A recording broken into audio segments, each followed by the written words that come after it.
since the pandemic COVID-19 had hit the entire world, many things that were affected by this pandemic, like the social, political, and also the economical sector. Person also have been affected badly, especially for the person that working under the non-government sector. They have they might be losing their jobs or so experiencing the reduction in their salary. So many of them tends to start a new business and also try to think another alternative in order to find their side incomes to support their family, right? Okay, then uh, most of the people that want to start a new online business, they might think that they need a lot of money in order to make their online business grow up well, and also they might think that it must be a big risk if they put a lot of money to start a business, and if the business is not growing well and down, they didn't get a profit and they might lose all of their money. So this perspective or this type of thinking method will unfortunately make their losing their hopes and cancel their mission, their hope and their needs to find this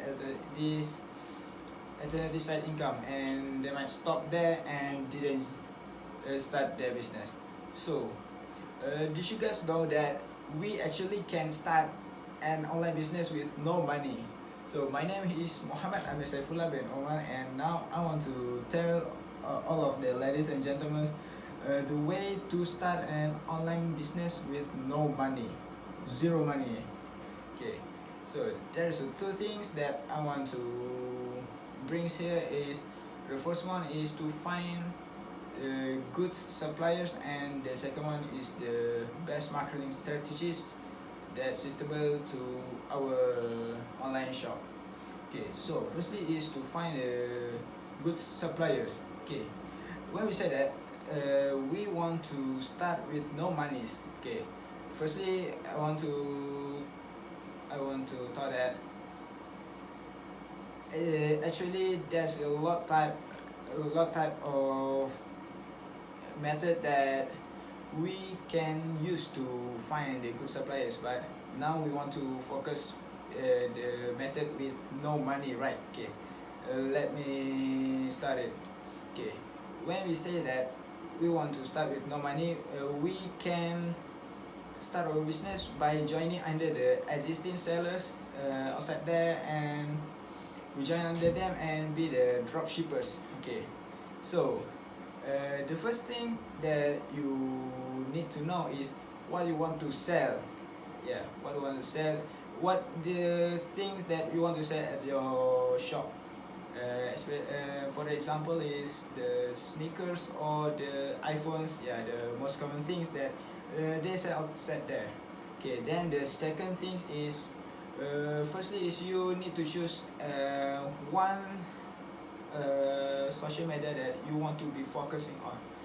So my example is you want to sell sneakers, and the platform or the social media is the Instagram account. Okay, so firstly is you open up the Instagram and you just find out the what any kind of shop that sells the sneakers. Okay, you go search the existing shop, and then you make a comparison. You take down you note down their price, their what they sell, and also might be the customer feedbacks of based on their customers.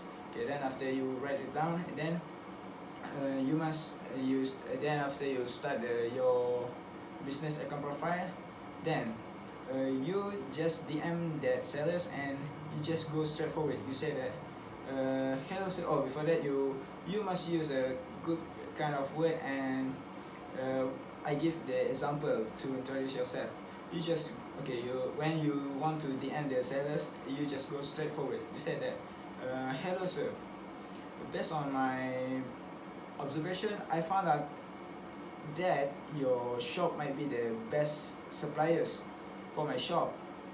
So can I be your drop shippers? Okay, then if they want to look for your business profile, you just give them. Yeah, you just give them. Then they will know that you have a trust with them. Okay, then some of the suppliers might tend to ask you that you need to pay the registration fee, such as 100 ringgit and 200 ringgit. So if you didn't want to spend zero money, you just avoid them, and because there's a lot of sellers out there, and you just go to find out the another one. Okay, after that, after you get the seller, you make sure that the seller didn't want you to hold the stock, which means that you just take the order from the customer and you just forward it to the seller, and the seller manage it from the packaging until the postage. Okay, then after that you just continue the workflow, and when you reach the higher buyer and good feedback from the customer, you might find another dropshipper to join under you, and your company is such as an auto company, which means that you just make that your dropshippers do your job, and you just monitor what do they're done. Okay, then for the second one that I want to talk is, okay, that is for the first one, which is to find the good suppliers, and the second one is the best marketing strategies that's the most reliable and also suitable for the new online shop. Okay, firstly is, okay, for my past example, which is want to sell sneakers at the Instagram, right? Okay, let's take another example is we want to sell a pair of sneakers, which is the seller give to you RM 50 ringgits, and then yeah, actually the sellers usually also sells the same sneakers at their online shop, but for the dropshippers they give much cheaper than the retail price. Okay, let's say that their retail price is 65 ringgit, and they give to you the dropship price, which is 50 ringgit. So if we just look barely at these things, we know that we may be able to get the 15 ringgit profit, right? So as we know that when we start a new online shop, we unable to fight with the pre-existing shop that have a lot of followers and also customers.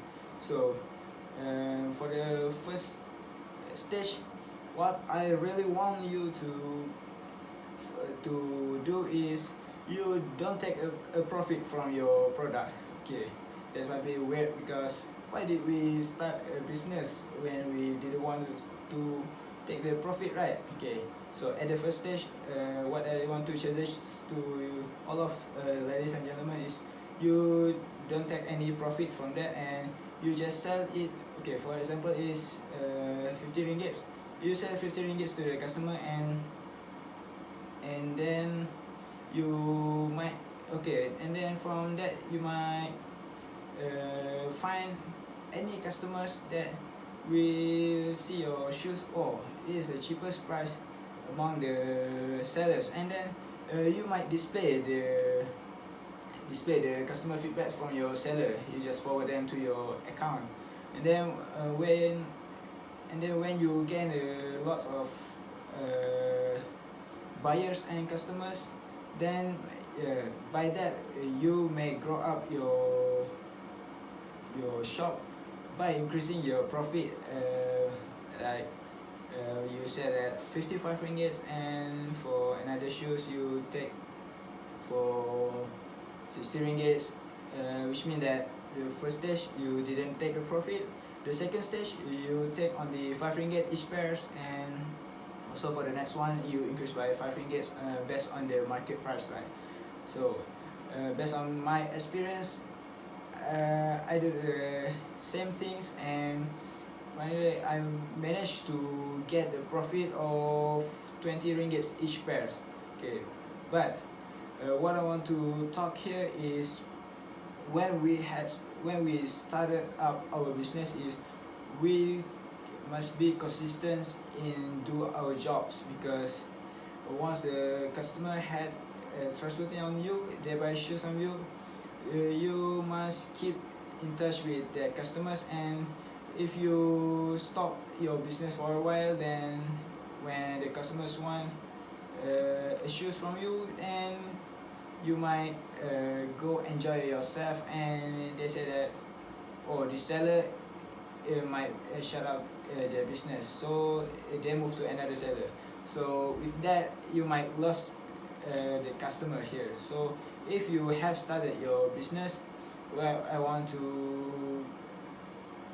to say here is you must be consistent after we start at the basic, at the early stage, from the no profit to the profit that might be big for you. And then after that, after you gain a lot of customer, you might ask the customer if they want to be your dropshippers and grow up with you. With that, they also gain a profit from you, and you also might build your own empire. Let's say that if you have a five customer that want to be your dropshippers, then each customers manage to find the customer that bring like 50 ringgits to you every weeks. Okay, let's say one your dropshipper give you 20 ringgits each week, and you have 10 dropshippers, which means that you able to get 200 ringgits each week uh, by doing no jobs there. So that is the most enjoyable things when you start an online business, when we get our own dropshippers. So by doing what I have suggested, from the finding the good suppliers and also the marketing strategies that I have bring up forward, you guys might try it out and start your online business, and you grow up your online business. And then when you start a business, you must keep growing up your knowledge. You join a webinar, and then from that you may raise your shop to find your side income, especially for the people that losing their jobs, and also for the students that want to support their student educational fee. So that's all from me. Assalamualaikum warahmatullahi wabarakatuh.